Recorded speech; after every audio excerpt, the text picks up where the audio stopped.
Nimekuuliza Grace, umeolewa? Nimesema sijaolewa, nipo kwenye mahusiano. Upo kwenye mahusiano. Mimi umenipigia, nimempenda sauti yako nzuri sana. Unasema unatoka kampuni gani? Niko kampuni ya Bim Mkononi inayozalishwa na Yasi. Niko kampuni ya Yasi. Kampuni ya Yasi. Mimi naitwa Mwijaku. Ndio. Mimi naitwa Mwijaku. Mwijaku. Mwijaku sasa.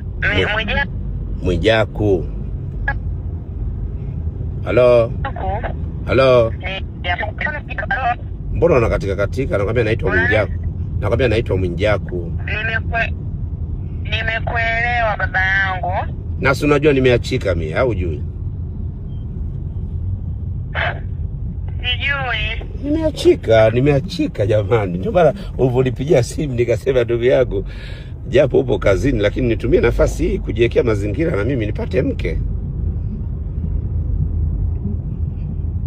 Utapata, usijali Mwijaku. Sasa ndio wewe.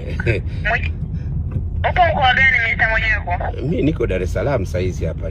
Nimeachwa, sina mbele sina nyuma, nazunguluka tu mtaani saizi. Hapa saizi natoka Mbezi na kwenda Sinza. Pole sana. Sasa Mwijaku, unaweza kunipatia muda wako mchache nikakuelezea ukanufaika na huduma yetu?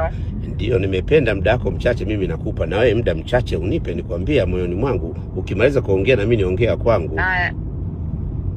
Haya, sawa. Kwanza kabisa Mwijaku, bima ni tahadhari tunazojiwekea dhidi ya majanga yasiyotarajia.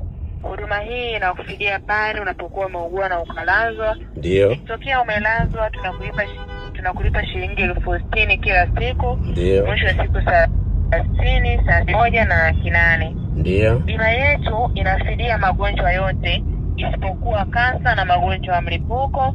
Kwa magonjwa sugu, fidia inatolewa ndani ya miezi 6. Kwa mama mjamzito, fidia inatolewa ndani ya miezi 9.